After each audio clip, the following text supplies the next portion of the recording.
para que não sejamos enganados por Satanás, pois não ignoramos os seus desígnios. 2 Coríntios, capítulo 2, versículo 11.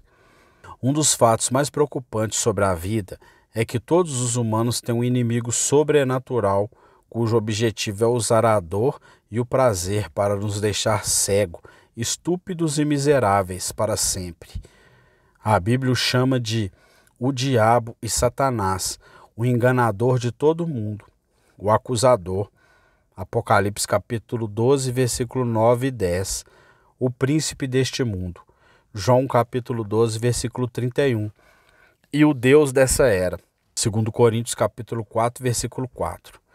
Ele é nosso adversário, que anda em derredor como o leão que ruge, buscando a quem possa tragar. 1 Pedro capítulo 5, versículo 8. No entanto, na mais terrível e inconsciente escravidão, o mundo inteiro, voluntariamente, segue o príncipe das potestades do ar, o espírito que agora atua nos filhos da desobediência. Efésios capítulo 2, versículo 2. Em seu momento mais bem-sucedido, seus súditos marcham alheios à destruição e levam consigo o máximo de pessoas que podem. A boa malícia, 1 Timóteo capítulo 1, versículo 18, sobre o qual descrevi sob o título Despertos e em Guerra, inclui a resistência diária deste inimigo. 1 Pedro capítulo 5, versículo 9, Tiago capítulo 4, versículo 7, a recusa diária de lhe dar uma oportunidade. Efésios capítulo 4, versículo 27, e a resistência diária contra seus esquemas. Efésios capítulo 6, versículo 11. A coleira de Satanás e a perdição eminente. Deus é soberano sobre Satanás. O diabo não tem liberdade de ação neste mundo.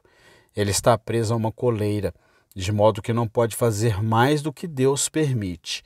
Na verdade, ele deve obter permissão, como no caso de Simão Pedro, onde Jesus revela: Simão, Simão, eis que Satanás vos pediu para vos peneirar como trigo. Lucas capítulo 22, versículo 31. E o caso de Jó. O Senhor disse a Satanás: eis que Jó está em tuas mãos, poupa somente a sua vida. Jó capítulo 2, versículo 6. Então, evidentemente, Deus vê o papel contínuo de Satanás como essencial para os seus propósitos no mundo, uma vez que, se Deus quisesse, Satanás seria lançado no lago de fogo agora em vez de no fim dos tempos. O diabo que os havia enganado foi lançado no lago de fogo e será atormentado dia e noite para todo sempre. Apocalipse capítulo 20, versículo 10. Sua derrota completa está chegando e é certa, mas ainda não. Servo involuntário da nossa santificação. Deus pretende que parte da nossa preparação para o céu seja uma vida de guerra com o inferno. Ele a chama de boa guerra, 1 Timóteo capítulo 1, versículo 18, e boa luta, 1 Timóteo capítulo 6, versículo 12. É boa não porque podemos ser mortos ou que podemos, Apocalipse capítulo 2, versículo 10. Mas porque essas lutas de fogo refinam o ouro da nossa fé. 1 Pedro capítulo 1, versículo 7, na vida e na morte. Deus é o grande general nesta guerra. Ele nos deu o walkie-talkie da oração para pedir ajuda. Tomai a espada do Espírito, que é a palavra de Deus, orando em todo o tempo. Efésios capítulo 6, versículo 17 e 18. Ele vê além das linhas inimigas e sabe exatamente as estratégias que serão usadas contra nós. Ele as escreveu em um manual de guerra, para que não fôssemos enganados por Satanás. A razão pela qual não seremos enganados é que não ignoramos os seus desígnios. 2 Coríntios capítulo 2, versículo 11. Manual sobre as estratégias de Satanás. Se você precisa de uma atualização sobre o que são esses desígnios, aqui está um resumo. Que Deus faça de você um guerreiro poderoso, que Ele treine suas mãos para a guerra e seus dedos para a batalha. Salmos capítulo 144, versículo 1. Primeiro, Satanás mente e é o pai da mentira. Quando ele mente, fala segundo sua própria natureza, porque é mentiroso e pai da mentira. João capítulo 8, versículo 44. A primeira vez que Satanás aparece na Bíblia, em Gênesis capítulo 3, as primeiras palavras em seus lábios são suspeitas da verdade. Deus disse: "Não comereis de nenhuma árvore do jardim?" E as segundas palavras em seus lábios foram uma falsidade sutil: "Não morrereis." João diz que Satanás não tem nada a ver com a verdade, porque não há verdade nele. João capítulo 8, versículo 44. Estamos lidando com a essência da falsidade do engano.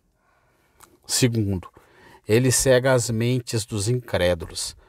O Deus deste século cegou o entendimento dos incrédulos, para que não vejam a luz do evangelho da glória de Cristo. 2 Coríntios capítulo 4, versículo 4. Então ele não só fala o que é falso, ele esconde o que é verdadeiro. Ele nos impede de ver o tesouro do evangelho. Ele nos deixa ver fatos, até mesmo provas, mas não preciosidade. Terceiro, ele se disfarça em trajes de luz e retidão.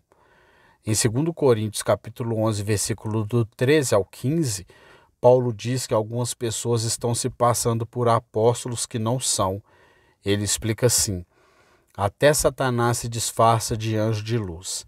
Portanto, não é estranho que os seus servos também se disfarcem em servos da justiça. Em outras palavras, Satanás tem servos que professam verdade suficiente para se juntar à igreja e de dentro ensinam o que Paulo chama de doutrinas de demônio. 1 Timóteo capítulo 4, versículo 1. Jesus diz que eles serão como lobos em pele de cordeiro. Mateus capítulo 7, versículo 15. Diz que eles não pouparão o rebanho, mas atrairão as pessoas para a destruição.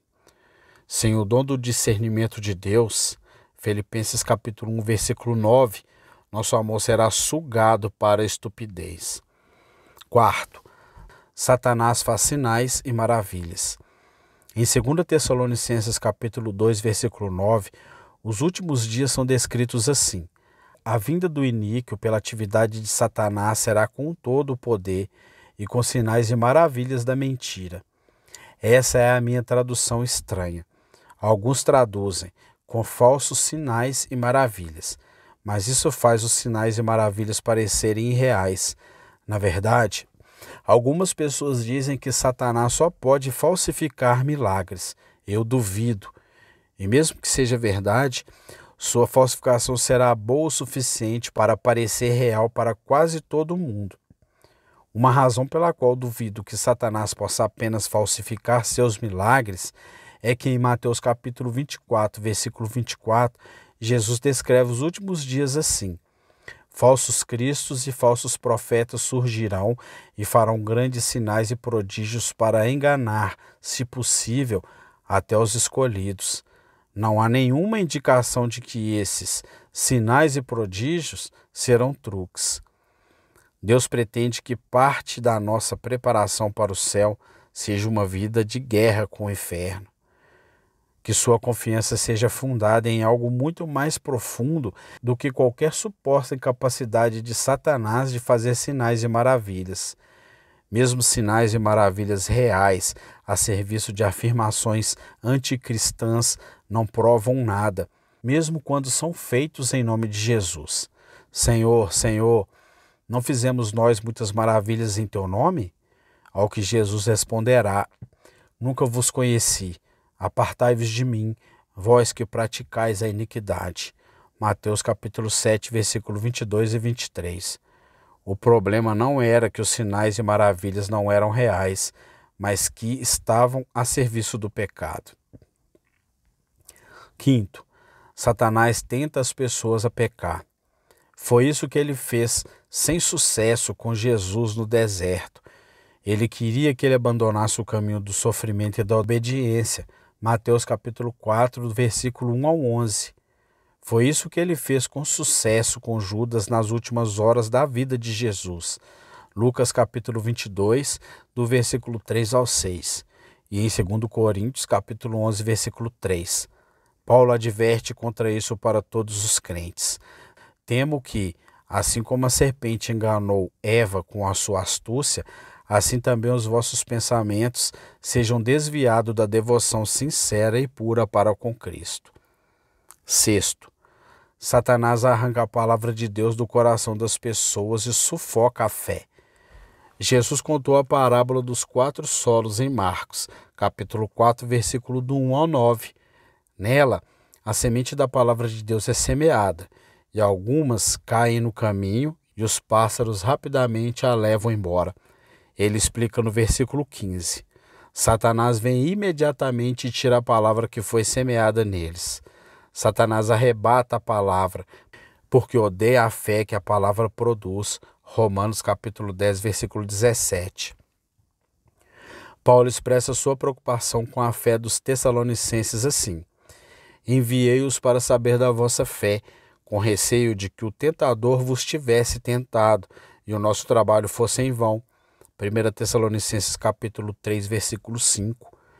Paulo sabia que o desígnio de Satanás é sufocar a fé das pessoas que ouviram a palavra de Deus. Sétimo, Satanás causa algumas doenças e enfermidades. Jesus curou uma mulher certa vez que estava curvada e não conseguia se endireitar. Quando alguns os criticaram por fazer isso no sábado, ele disse: não devia esta mulher, uma filha de Abraão, a quem Satanás mantinha presa por 18 anos, ser solta desta prisão no dia de sábado? Lucas capítulo 13, versículo 16. Jesus viu Satanás como aquele que havia causado esta doença. Em Atos capítulo 10, versículo 38, Pedro descreveu Jesus como alguém que andou por toda parte, fazendo bem e curando todos os oprimidos pelo diabo. Em outras palavras, o diabo frequentemente oprime as pessoas com doença. Este também é um de seus desígnios. Deus é soberano sobre Satanás. O diabo tem liberdade de ação neste mundo. Ele está preso em uma coleira e pode fazer somente o que Deus permite. Mas não cometa o erro de dizer que toda doença é obra do diabo. Com certeza, mesmo quando um espinho na carne é o desígnio de Deus para a nossa santificação, ele também pode ser o mensageiro de Satanás. 2 Coríntios capítulo 12, versículo 7. Mas há outros casos em que a doença é atribuída unicamente ao desígnio de Deus, sem referência a Satanás. Não foi que ele pecou, nem seus pais, para que as obras de Deus se manifestassem nele. João capítulo 9, versículo 3. Jesus não sente necessidade de trazer Satanás como culpado em seus próprios desígnios misericordiosos. Oitavo, Satanás é um assassino. Jesus disse àquele que planejava matá-lo: vós sois do vosso pai, o diabo, e quereis satisfazer os desejos de vosso pai. Ele foi homicida desde o princípio e nada tem a ver com a verdade. João capítulo 8, versículo 44.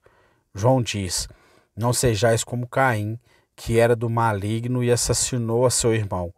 1 João capítulo 3, versículo 12. Jesus disse à igreja irrepreensível de Esmirna: o diabo está prestes a lançar alguns de vocês na prisão.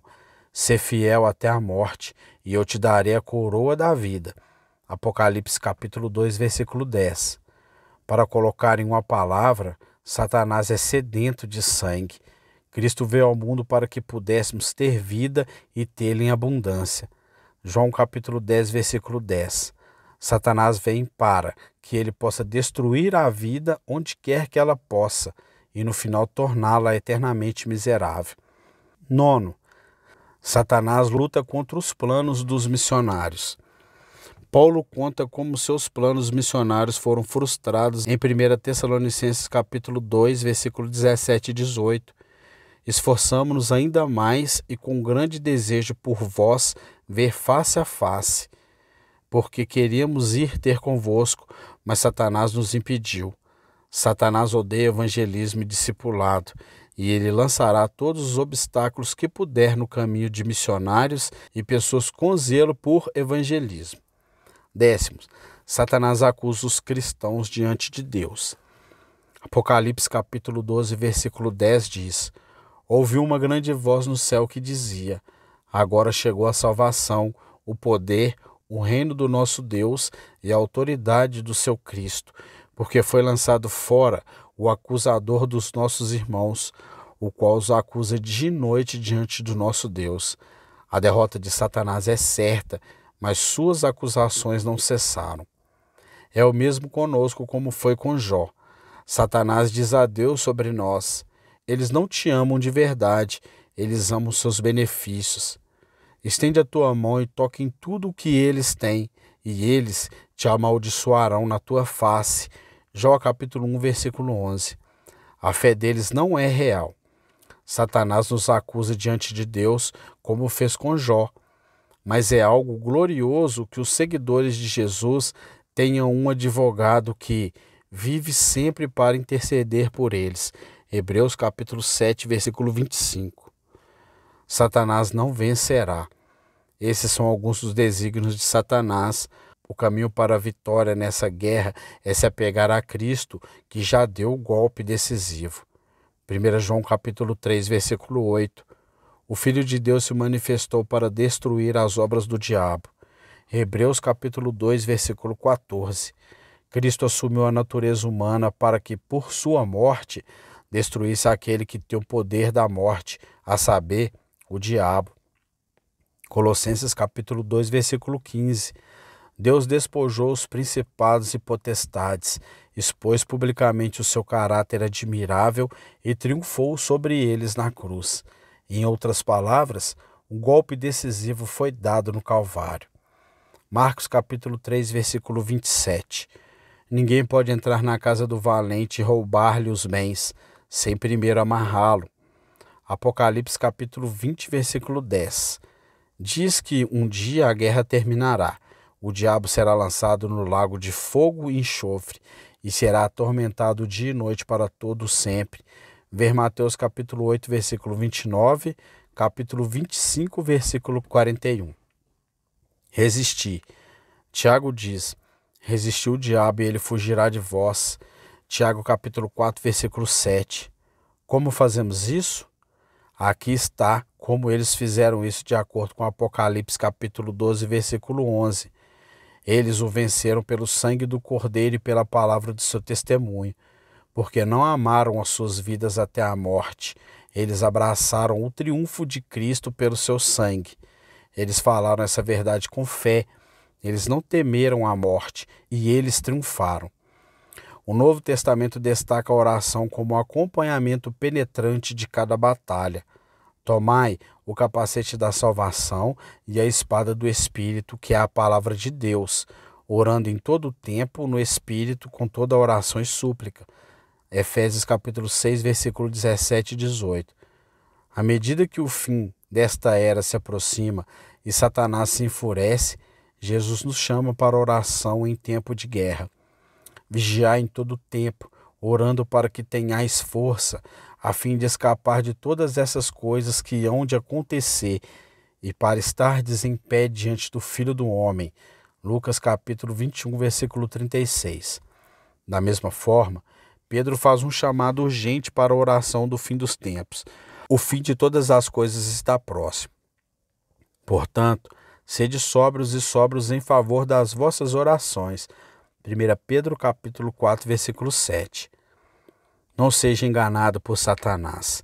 Deus vê além das linhas inimigas e nos diz tudo o que precisamos saber para não sermos ignorantes dos desígnios de Satanás. Até mesmo Jesus lutou contra o diabo em nosso favor com a arma da oração. Ele disse a Pedro em Lucas capítulo 22, versículo 31 e 32, Satanás pediu para vocês se peneirarem como trigo, mas eu orei por vocês para que a fé de vocês não desfaleça. Então Jesus ilustra para nós a oposição de uma ameaça satânica específica com a oração. E, claro, Jesus nos instrui a fazer da oração uma arma diária para proteção em geral. Não nos deixe cair em tentação, mas livrai-nos do mal. Mateus capítulo 6, versículo 13. Ou seja, livra-nos da tentação bem-sucedida do maligno. Você confronta os desígnios do diabo com o poder focado e determinado da oração? Nenhuma zona neutra. A questão não é se você quer estar nessa guerra. Todos estão nela. Ou somos derrotados pelo diabo e, portanto, seguimos como gado para o matadouro, o príncipe das potestades do ar. Efésios capítulo 2, versículo 2. Ou estamos resistindo. Resisti-lhe, firmes na vossa fé. 1 Pedro capítulo 5, versículo 9. Não há zona neutra. Ou você triunfa pelo sangue do Cordeiro e pela palavra do seu testemunho, ou será escravizado por Satanás. Portanto, participe do sofrimento como bom soldado de Cristo Jesus, 2 Timóteo capítulo 2, versículo 3, e combata a boa milícia, 1 Timóteo capítulo 1, versículo 18. Ore sem cessar. O Senhor Jesus não é menos guerreiro hoje do que nos dias antigos. Então, eu os exorto novamente. Venham a ele como soldados dispostos do príncipe da paz e aprendam a dizer: ele treina minhas mãos para a guerra. Salmos capítulo 144, versículo 1.